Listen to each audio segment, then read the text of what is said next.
Hello all, I hope आप सभी एकदम बढ़िया होंगे, ठीक है ना। चलिए अब थोड़ा सा मैं आपको डिस्कस करूंगा कि लास्ट 30 डेज़ के अंदर आपको किन बातों का बहुत ज़्यादा ध्यान रखना है। देखिए सबसे पहले पढ़ाई वढ़ाई ठीक है, सब अपनी जगह है, लेकिन सबसे पहले अगर बात करूं, आपको अपनी जो बायोलॉजिकल क्लॉक है उसको थोड़ा सेट करना पड़ेगा। फर्स्ट काम आपको करना है, बायोलॉजिकल क्लॉक पे काम करना पड़ेगा। मतलब आप कहेंगे सर बायोलॉजिकल क्लॉक का मतलब क्या है। देखिए 2 से 4 आपका पेपर होगा, तो ध्यान रखें उस टाइम के अंदर अब आप 1 महीने तक सोए ना उस टाइम पे पर्टिकुलर, बाकी आप सो सकते हैं, वो आपकी इच्छा है, ठीक है। 2 से 4 तक आप कोशिश करें तो मॉक दें, या उस टाइम को आप पढ़ने के लिए यूटिलाइज करें। देखो सबसे पहले हमें बायोलॉजिकल क्लॉक को इसलिए सेट करना होता है कि ताकि मैक्सिमम हमारा जो प्रोडक्टिविटी है हमें उस टाइम पर हमें मिले, और वो एग्जाम में आपको बेनिफिट देगी ही देगी। तो ध्यान रखना, कोई भी अगर 2 से 4 के बीच में सो रहा कर रहा है तो उसको सोना बंद कर दीजिए। 1 महीने में आपकी बायोलॉजिकल क्लॉक सेट हो जाएगी, और उस टाइम को आप क्या करिए तो पीक करिए एकदम, ताकि जब एग्जाम हो तो आपका जो प्रोडक्टिविटी लेवल है वो मैक्सिमम से मैक्सिमम निकल के आए।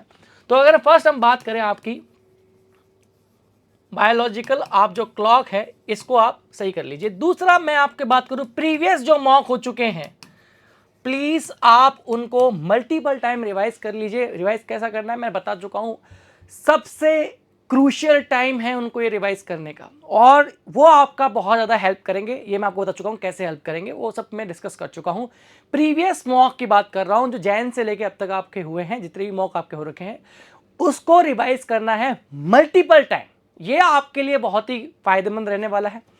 तीसरा अगर मैं बात करूं, आपका ये जो क्लैट एक्सप्रेस है ये भी आपको मल्टीपल टाइम क्या करनी है, रिवाइज करनी है। अब इसको रिवाइज करने का तरीका होता है, तो अक्टूबर तक हम मान के चलते हैं आपके पास में क्लैट एक्सप्रेस आ जाएगी, तो मोटा मोटा मान के चल रहे हैं आपके पास में 10 क्लैट एक्सप्रेस आ जाएगी। तो कोशिश करें कम से कम 2 क्लैट एक्सप्रेस आप एक सिंगल डे के अंदर खत्म करें।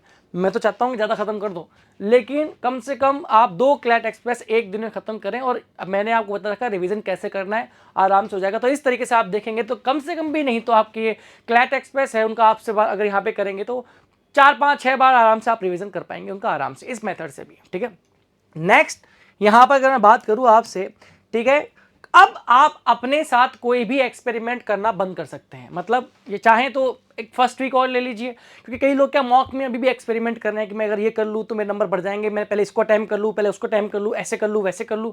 देखो आप अगर चाहे तो मैक्सिमम से मैक्सिमम फर्स्ट वीक तक, मतलब अगर हम बात करें मोटा मोटा नवंबर के फर्स्ट वीक तक आप एक्सपेरिमेंट कर सकते हैं, 10 तारीख तक। उसके बाद में जो चल रहा है पैटर्न आप वही चलाते रहें, कोई भी एक्सपेरिमेंट नहीं करेंगे, नो एक्सपेरिमेंट, क्योंकि वो टाइम जा चुका है। अब कोई भी एक्सपेरिमेंट नहीं करना है अपन ने, अब केवल और केवल जो आप पढ़ते आ रहे हैं वही पढ़ते रहना है। अब एक और इंपॉर्टेंट बात है आपको जो मैं यहाँ पे बताना चाहूंगा, कुछ भी नया नहीं पढ़ना है। अब आप कहीं से कैसी बातें कर रहे हो, जीके में तो पढ़ना ही पड़ेगा ना, मैं उसकी बात नहीं कर रहा। ऑफकोर्स आपको न्यूज़पेपर पढ़ने पड़ेंगे, जो हमको आपको दे रहे हैं करंट के वो पढ़ने पड़ेंगे। नया पढ़ने का मतलब क्या है, मान लीजिए आपने जून की कोई क्लैट एक्सेस पढ़ रखी है, जुलाई की कुछ पढ़ रखी है, आपको ऐसा लग रहा है कि थोड़ा कम है, तो आप एक और उठा के ले आए और उसको भी पढ़ लिया। देखो बात यह है कि अगर आप वो पढ़ने बैठ जाएंगे तो अभी इतना टाइम नहीं है, क्योंकि अगर आप अपना रिवाइज करेंगे उसमें आपको ज़्यादा फायदा होगा।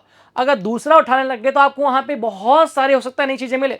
अब नई चीज़ें मिलेंगी तो हम अट्रैक्ट होंगे, अरे यार ये भी कर लूँ वो भी कर लूँ, फिर आप जून से वहाँ पे, जून में से आप जुलाई में चल जाएंगे, जुलाई से फिर अगस्त में चल जाएंगे, अगस्त से फिर आप अक्टूबर में, पता लगा अपना पढ़ ही नहीं पाए हम। तो ध्यान रखना, आपको एक्स्ट्रा बर्डन नहीं लेना है, जो अब तक आपने कर लिया है उसी को आपको मल्टीपल टाइम रिवाइज करना है, अगेन एंड अगेन, ठीक है। कम पढ़ो, बार बार पढ़ो, you will definitely get success. अगर आप ज्यादा पढ़ेंगे, एक बार पढ़ेंगे, इससे कुछ खास होने वाला नहीं है, नुकसान आप नहीं होना है। तो ध्यान रखिएगा प्लीज आप कि कोई भी ऐसे काम ना करें जिससे आपको ऐसा लगे कि भाई आपका रिवीजन नहीं हो पाएगा, रिवीजन कर जाएगा, बहुत ज्यादा डिले हो जाएगा, ठीक है। तो ये काम आपको नहीं करना है। और दूसरा बात कि सर कितने मॉक दें, अगर आप, कई बार बच्चे आते हैं सर मॉक हो रहे हैं दिन में, देखिए जितना हो सके आप कोशिश करें कि 2 से 3 मॉक तो आप आराम से दें।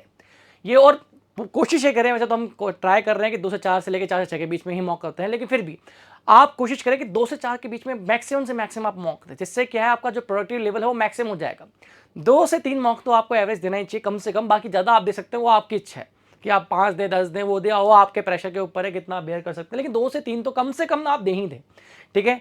तो बस मैं आपसे यही कहना चाहता हूं कि इन चीज़ों का ध्यान रखें, एज सच कुछ भी ऐसा नहीं है कि बहुत रॉकेट साइंस है, बहुत ही बेसिक सी चीज़ें हैं। बायोलॉजिकल क्लॉक सुधार लो, जो आपके प्रीवियस मॉक है उनको कर लो अच्छे से, क्लैट एक्सप्रेस है उनको पढ़ लो, मैंने बता दिया 10 हो चुकी है मोटा मोटा करके यहाँ पे, तो आप 2 करेंगे एक दिन में, ये बहुत ही कम बता रहा हूँ। वैसे तो अब तक आपको 2 से क्या 3 से 4 कर लो, कोई दिक्कत नहीं है, कुछ लोग कर भी लेंगे तो कम भी कर सकते हैं। अगर किसका पढ़ा हुआ है बहुत अच्छे से तो 2 की जगह वो 3 भी कर सकते हैं, चाहे वो it's all up to them, ठीक है ना। कोई भी एक्सपेरिमेंट नहीं करना है। एक्सपेरिमेंट मतलब जैसे मॉक को अभी ये कर लूँ वो कर लूँ, मैक्सिमम आप क्या करें 1 वीक तक, नवंबर तक या 10 तारीख तक खत्म कर दें एक्सपेरिमेंट करके, और जो आपसे मैक्सिमम निकल रहा है उसी को आप आगे फर्दर कैरी आउट करें, ठीक है। क्योंकि एक्चुअल में क्या है कि अगर आपने एक्सपेरिमेंट करते रहे और पेपर में भी एक्सपेरिमेंट कर लिया थोड़ा दिक्कत हो सकती है।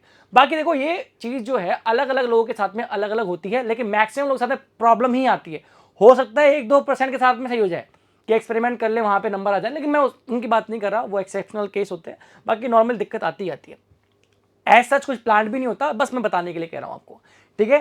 ये प्लीज आप लोग ध्यान रखिएगा और कुछ भी नया ना करें, मैं बता चुका हूं आपको नया करना है, कुछ भी नई चीज आपको ट्राई नहीं करनी है, ठीक है। जो आपका सही चल रहा है, जैसे चल रहा है उसी को पढ़ना है, बार बार पढ़ना है, उस पर विश्वास रखना है, दैट्स इट, ठीक है। चलिए गाइस, आई होप आपको समझ में आ गया होगा। अब मैं आपसे मिलूंगा नेक्स्ट टॉपिक के साथ में आपको, तब तक थैंक यू वेरी मच।